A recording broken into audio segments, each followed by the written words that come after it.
Hello again, and welcome to another episode of Behind the Lava Lava. My name is Johnny. I'll be your host for this evening. We have the usual suspects, Michael Tan and Milford Tiafala. But today we got two special guests joining us. We have JohnDemas and his brother Gabriel. I'm going to give a few moments to John and Gabriel to introduce themselves. Go ahead, John.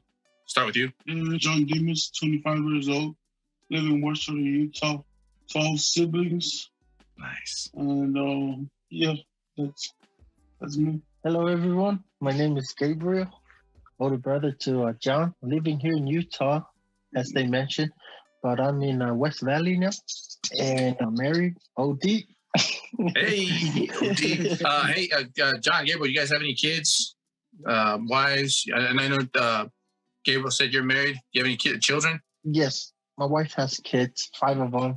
So nice. I got the full package. Jumped into the good full package. Okay. Well, welcome. Also, one more thing. Where in Samoa are you guys from? Western American? Yeah, me too. I'm from Pango too. Okay. So today, our topic for today we're going to be talking about trauma. More specifically, we're going to talk about some pretty heavy topics to include domestic violence, trauma induced by domestic violence, trauma induced by violence in general, and sexual violence. It's going to be one of those topics where it's pretty deep. And we're just going to give a swing at it and see how it goes. So first, we'd like to start off with a couple of questions. How, over the years, what kind of trauma has deeply impacted you or your family? So I'll open the floor to whoever wants to chime in. Feel free to take it away. So when I was very young, I remember this specifically, this trauma that has stayed with me up to this point. My father used to take me to this mahjong parlor, and it was a gambling house. When I was very little, it was in my teen years, and it was a 2-story building. On top was a mahjong parlor where people were gambling. On the bottom was a Chinese store and this was in Atu, and people from Starkist and at the time was Van Camp came, bought beers, bought cigarettes, bought whatever they needed, and opened their checks for the week.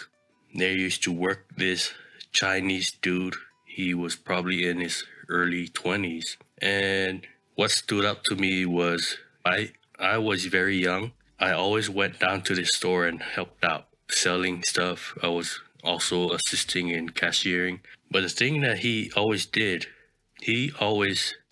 whenever he was close to me, he always flicked my nipples, right? At the time, I was, 200 pounds, preteen, and I had like little boy boobs, right? So I was chubby with little boy boobs, and he kept flipping like my boy boobs. And from there, I developed this insecurity that passed on, as I grew up. This insecurity I developed, and it stayed with me. So I was self-aware of my body because of that. Because that dude was basically a pervert touching me, right? He kept flipping my boy boobs. I'm gonna say that. It was traumatic because, I was young. I couldn't do anything.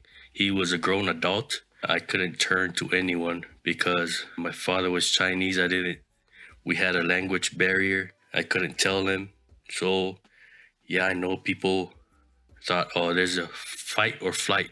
Basically, I was in between those. I was frozen when I was young because this guy was basically sexually molesting me, and I couldn't do anything about it. And this went on for, I don't know how many days, how many weeks. And it really, to this day, it really pisses me off.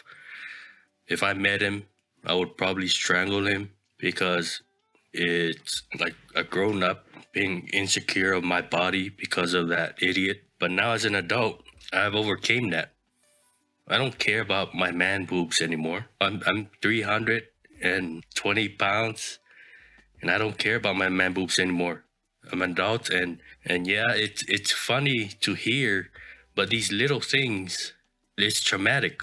If it does happen to like us guys, yes, we laugh it off, we shake it off, but inside, it's hurting us. And that's real quick. Yeah. When you watch this back and you see me smirking, I'm not laughing at you.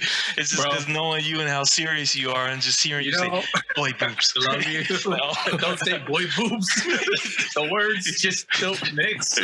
I know it sounds funny, but what other term? Maybe I should keep using nipples. Right? No, it's not a joke at all. Just it's not a joke. Knowing you and how serious you are, and then just hearing the terminology, and you're not really one who your emotions aren't completely on your sleeve. So even we feel the frustration, but just hearing you in that serious tone, it's that's the reason why you kind of see me holding it in. I'm not laughing at the story. It's just the way it's said through the term. It's the words. Yeah. Maybe I should use the word.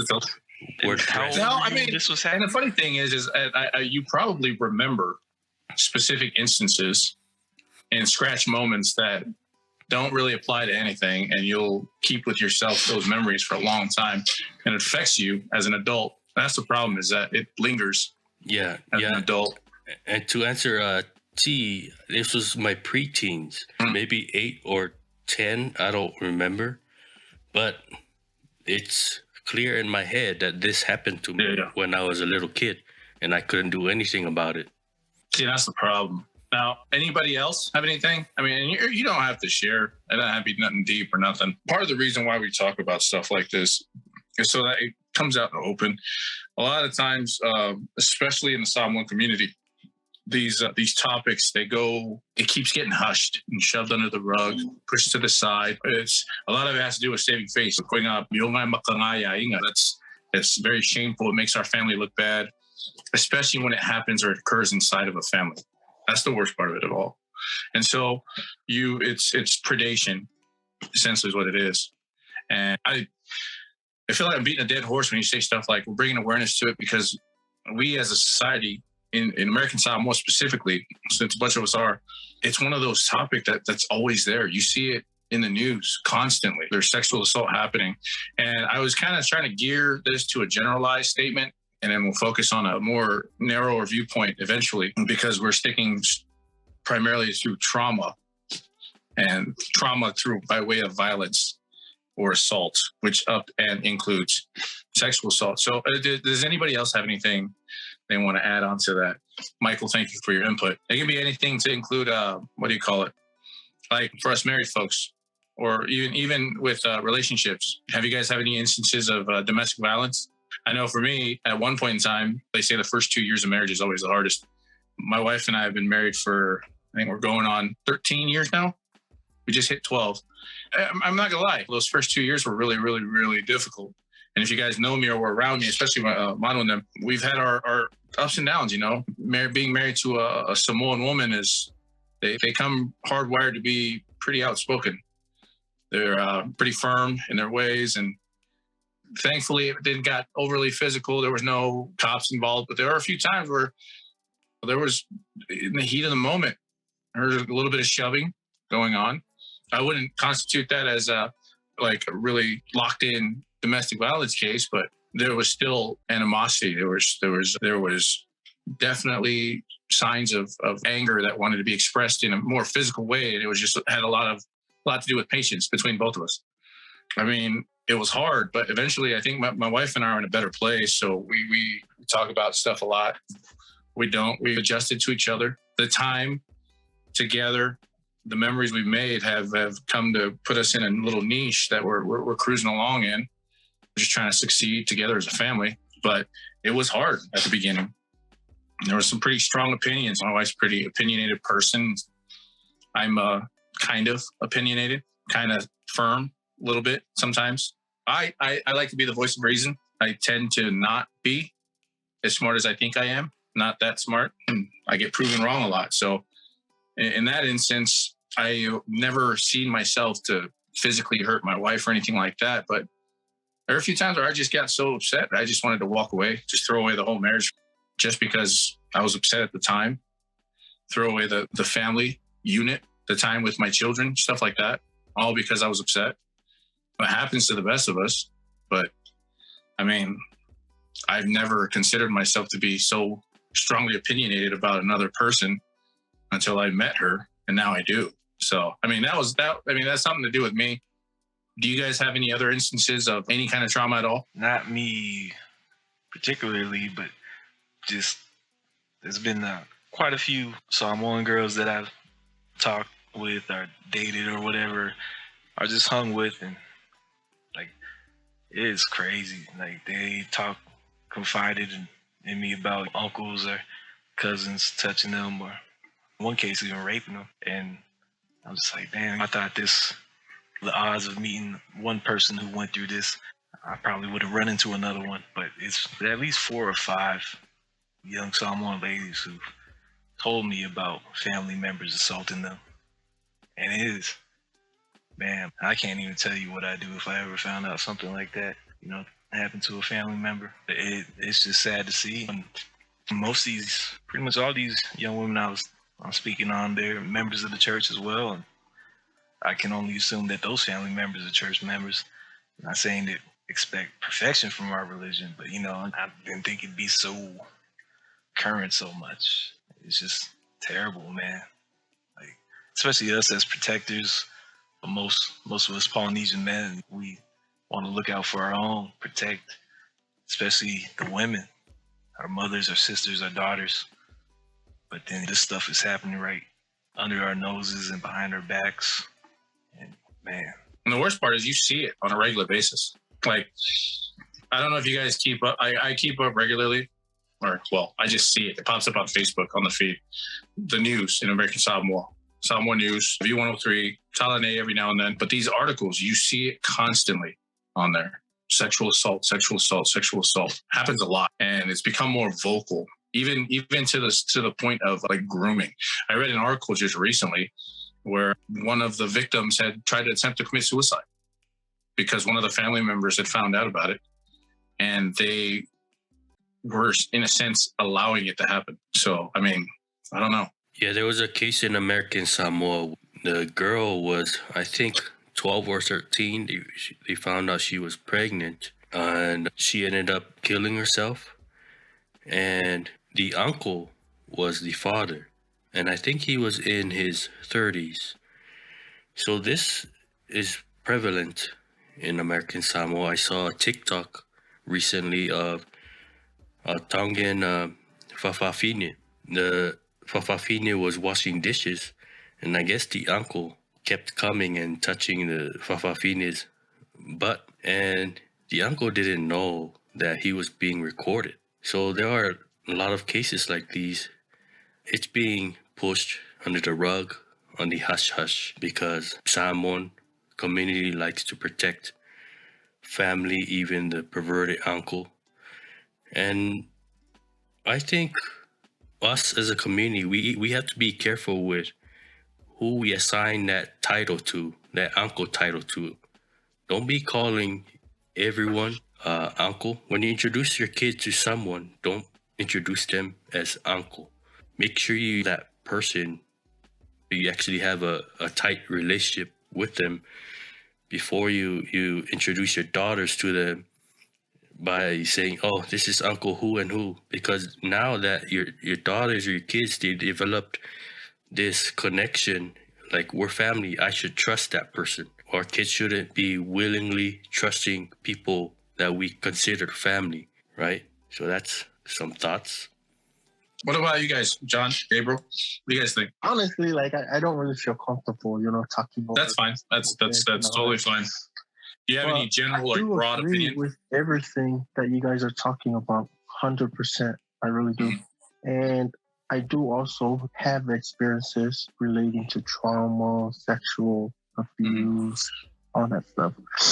But again, I'm not comfortable or ready for it right now. For example, there's something I saw on Facebook, right? A while back. It was like, I think it was uncle, someone in the family, but it was a young girl, and then took her a long time to finally like have the courage and the strength to tell the family members. And after that, come to find out, she wasn't the first nor the last that he did that to. And it's really sad that it happened that long. it just got me thinking a lot sometimes too, that like why in our like people, why a lot of these things happen. And just one of the things that comes to my mind is I think it's because, not always with every family, but I feel like a majority of the people in Samoa, our young ones, don't really get to say so, don't really get to talk, express their true thoughts and feelings about stuff. It's always like you look at them and they're like, oh no, you're still young. You don't know much. Kind of relating in that area. And I feel that's one of the main reason why that happens. I could be wrong. It's just my thoughts on that. No, that's fine. And that's the whole reason why we have this platform is literally just us kicking out our ideas, what we think, what we see, what we've experienced in our lives, and why we think it's happening. The main key point is that we're a bunch of fiapokos. We're not. I'm not a professor in this. I haven't done studies in this area, but it's our community. We were all born and raised in Samoa. Yeah, we should have a voice, and I agree with that. You don't know. And sometimes, like, especially with victims of sexual assault like this, a lot of times, and I'm not excusing any of it, is that usually the person doing the assaulting has some trauma themselves. They were a victim at one point in their life. And that's just, it could be a cop-out, but it turns into a cycle. You victimize this person, he grows up or she grows up, and they victimize the next generation. And it just continues. It's a revolving door. And you see it happen more and more. And it's sad to see. A lot of the times, it's especially when you take in outside parties. For us as a Samoan community, it's love. You have extended family, or by marriage, they want to better themselves. So we all live in the States. So they move up, stay with us for a bit. And then it creates that opportunity for somebody to get victimized. That's kind of the reason why a lot of us, for example, my own household, my parents have this rule where if you're married and you get your own place, and you stay by yourself, you and your family. If you're like, for example, when I got married young, I had to move out, get my own place. I had a wife and my own kids, and we got our own place. If we needed help, then of course my mom will house us for a bit. But then it was on the precipice or understanding that, hey, you need to get your own place. I'll help you get on your feet, but you need to get out, because she didn't want two households living together. Now, if we were all single, like for example, if I didn't have a wife and no kids, then she didn't care if me and my brother, I have one sister, if we all lived together as siblings, because we grew up as siblings, so that was fine. But as soon as one of us had a boyfriend or girlfriend or got married or had kids, no, don't live together as two families, because there's going to be outside friction. And a lot of that had to do with possibly that happening. And it's a lot harder for me too, because I have nothing but daughters. I have 4 girls. And so I don't like people living with me. Nobody, unless it was, unless it was like, I have my siblings. If they needed a couple months, they stay with me for a couple months until they get their own place. That's cool. But as far as living with me, no, that ain't gonna happen. And part of that was just that. I don't want outside influences in my own household. And I think that's what happens a lot of times. And it's sad to say, because some of these cases I see, and I'm not strictly blaming those people from Upolu, it's just the families from Upolu. It's an overstayer, and then they have to leave, and it happens. But it's all hearsay. So other than that, anybody else have any points, inputs? I thought Gabriel brought up a good point about not listening to the younger folks, like pretty much so shut your mouth and sit on the side. And that's a cultural influence, isn't it? Oh, definitely. That's why a lot of people are afraid to speak out, you know? That's part of the culture. And the young person speaks up. And of course, you have your cases where people are falsely accusing them, but a lot of times still got to be able to listen, because as of right now, we're failing the young women and young men who are getting assaulted in our community, and we got to find better ways to, police ourselves in a sense, and just be aware of, I don't know, like I always say, I was a dirtbag and it takes one to know one, and I got my radar on all the time, just not sizing up people, but just being observant and recognizing who's a shady person. Yeah, I feel like we got to step it up for the next generation, because so many of these people are suffering in silence, and I hate it, man. I hate it when people are making others feel powerless and kind of having that hold over them. It's not good. It's messing up a lot of the people, their future. Yeah, we got to do a better job of protecting our own people, man, because we can't keep letting each other down. Yeah, I like that. Like what you were saying, like stepping up and doing our part to protect the young generation again. Kind of relating to what Savai was saying about like their system, once they're ready to move up, all because of different reasons, and one of them being this, to protect them from this. And I like that because, I don't know how to explain it. It's like you're setting your young ones for success kind of thing. You're not setting them up, even though like there could be harm in that area, and you still keep them there kind of thing. Yeah. You got to keep them there. I mean, I understand, and I feel you on that one. A lot of it has to do with building these foundations, and also like making sure that the youth, because this isn't just, I know a lot of it happens. It's even worse when it happens to the females, and even the males as well, the little boys. I know you're talking about like the preteen Michael Tan. It was the same thing. A lot of it could be ignorance. The kids don't know. They don't have a voice. They need an outlet. They need somebody to talk to. And sometimes it's hard to talk about. A lot of it can be embarrassment, shame, and even to the point where, in some cases, it's that the adults just don't believe them. When they report it, they don't believe that it's happening. So, I mean, overall, I think we need to do better. And if you are doing better, then more power to you. I applaud you. Continue to do what you do, but don't let this cycle continue if we can help it, because all that is just going to be the next person and the next person. You got to start somewhere. In closing, I believe that this is one of those issues that's going to continue to plague our island, and I hope it gets better instead of getting worse. Any guys have any last minute remarks? Michael? Yes, just to reiterate, no one is safe. It affects males, the boys, the men. It affects the girls, the women, whatever gender you are, it affects everyone. And if you are a victim of some sort of trauma, I encourage you to speak up, because this will affect you for the rest of your life. And this will cause problems for you if you don't tackle the problem early, right? Yeah. I want to add on too, with that, I feel like it's important to remember too, on how to prepare our like young ones to deal with things like this, because sometimes like them not knowing will cause them the trauma, and if they like are prepared and then it happens, they know how to deal with it. For example, if a perv come up to like a young guy or a girl and they've been taught how to self-defense, they could do that even before it gets to like deeper or more to a part where it will really affect them lifetime. Yeah, and I agree. I like that. A lot of it is ignorance. They don't know what to do. They don't know who to talk to. They don't know who's going to believe them. They don't know what their resources are. Brez, you got a phone number for me? No, I don't have no phone number. Maybe I'll post a phone number. There you go. So Prez is going to post a phone number just for a victim line that you can use. And there's plenty of them. They're all over the place. There's one for US. There's even one for Samoa, American Samoa. And the easiest phone number is basically calling 911, whatever the emergency line is. Someone will answer.